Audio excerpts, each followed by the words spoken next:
ಸರ್ಕಾರಿ ನೌಕರರ ಸಂಘ ಕೇಂದ್ರ ಸಂಘದ ವತಿಯಿಂದ ದಿನ ನಮ್ಮ ರಾಜ್ಯದ ನೂತನ ಮುಖ್ಯಮಂತ್ರಿಗಳಾಗಿರ್ತಕ್ಕಂಥ ಸನ್ಮಾನ್ಯ ಡಿ.ಕೆ. ಶಿವಕುಮಾರ್ ಸಾಹೇಬರಿಗೆ, ಸನ್ಮಾನ್ಯ ಉಪಮುಖ್ಯಮಂತ್ರಿಗಳಾಗಿರ್ತಕ್ಕಂಥ ಡಾಕ್ಟರ್ ಜಿ. ಪರಮೇಶ್ವರ್ ಸಾಹೇಬರಿಗೆ ನಮ್ಮ ಅಭಿಮಾನದ ಅಭಿನಂದನೆ ಕಾರ್ಯಕ್ರಮ.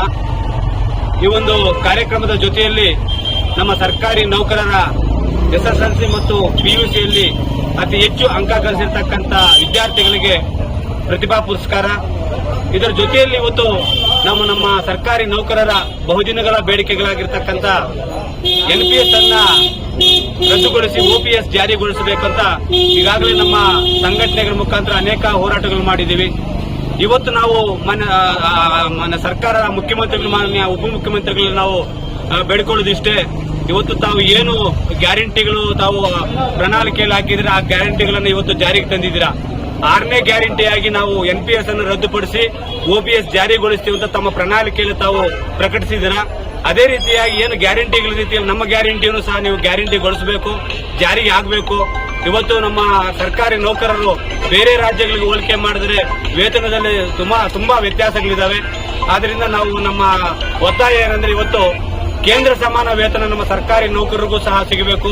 ಒಂದೇ ಕಾಂಪೌಂಡ್ ಅಲ್ಲಿ ನಾವು ರಾಜ್ಯ ಸರ್ಕಾರಿ ನೌಕರರು ಮತ್ತು ಕೇಂದ್ರ ಸರ್ಕಾರ ನೌಕರರು ಕೆಲಸ ಮಾಡ್ತಾ ಇರ್ತೀವಿ.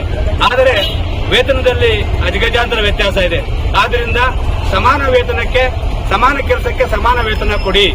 ಆ ಒಂದು ಅಡಿಯಲ್ಲಿ ಇವತ್ತು ನಾವು ಕೇಂದ್ರದ ಸಮಾನ ವೇತನವನ್ನ ನಮಗೆ ರಾಜ್ಯ ಸರ್ಕಾರಿ ನೌಕರರು ನೀಡಬೇಕು ಅಂತ ಇವತ್ತು ನಾವು ರಾಜ್ಯ ಸರ್ಕಾರದ ಮೇಲೆ ನಮ್ಮ ಸರ್ಕಾರಿ ನೌಕರ ಸಂಘದ ಪರವಾಗಿ ನಮ್ಮ ಅಧ್ಯಕ್ಷರಾಗಿರ್ತಕ್ಕಂಥ ಷಡಾಕ್ಷರ್ ಸರ್ ಅವರ ನೇತೃತ್ವದಲ್ಲಿ ಇದನ್ನ ನಾವು ಸುಮಾರು 1 ಲಕ್ಷಕ್ಕೂ ಹೆಚ್ಚು ನೌಕರರು ಇವತ್ತು ನಮ್ಮ ಚಿಂತಾಮಣಿ ತಾಲೂಕಿನಿಂದ 5 ಬಸ್ಸುಗಳಿಗಿಂತ ಹೆಚ್ಚು ನೌಕರರು ಇವತ್ತು ನಾವು ಭಾಗವಹಿಸ್ತಾ ಇದ್ದೀವಿ. ಈ ಸಮ್ಮೇಳನದಲ್ಲಿ ಇವತ್ತು ನಮ್ಮ ಒಂದು ಕಾರ್ಯಕ್ರಮಕ್ಕೆ ನಮ್ಮ ಚಾಲನೆ ನೀಡಲಿಕ್ಕೆ ನಮ್ಮ ತಾಲೂಕು ಪಂಚಾಯಿತಿಯ ಕಾರ್ಯನಿರ್ವಹಣಾಧಿಕಾರಿಗಳು, ನಮ್ಮ ಸರ್ಕಾರಿ ನೌಕರ ಸ್ನೇಹಜೀವಿಗಳಾಗಿರ್ತಕ್ಕಂಥ ಆನಂದ್ ಸರ್ ಅವರು ಚಾಲನೆ ನೀಡಿದ್ದಾರೆ.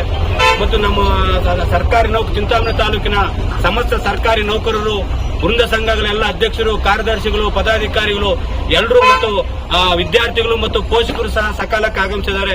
ಈ ಒಂದು ನಮ್ಮ ಸಮ್ಮೇಳನ ಯಶಸ್ವಿ ಆಗಲಿ, ನಮ್ಮ ಏನು ಪ್ರಮುಖ ಬೇಡಿಕೆಗಳು ಈಡೇರಲಿ ಅಂತ ಈ ಸಂದರ್ಭದಲ್ಲಿ ನಾನು ಮಾನ್ಯ ಸರ್ಕಾರ ಮತ್ತು ಮಾನ್ಯ ಮುಖ್ಯಮಂತ್ರಿಗಳು, ಉಪಮುಖ್ಯಮಂತ್ರಿಗಳಲ್ಲಿ ಕೋರ್ತಾ ನಮ್ಮ ಸಂಘಟನೆಗೆ ಜಯವಾಗಲಿ, ನಮ್ಮ ಬೇಡಿಕೆಗಳು ಈಡೇರಲಿ ಅಂತ ಈ ಸಂದರ್ಭದಲ್ಲಿ ನಾನು ಶುಭ ಹಾರೈಸ್ತಾ ನಾನು ಮಾತನ್ನು ಮುಗಿಸ್ತೇನೆ. ಕರ್ನಾಟಕ ರಾಜ್ಯ ಸರ್ಕಾರಿ ನೌಕರ ಸಂಘಕ್ಕೆ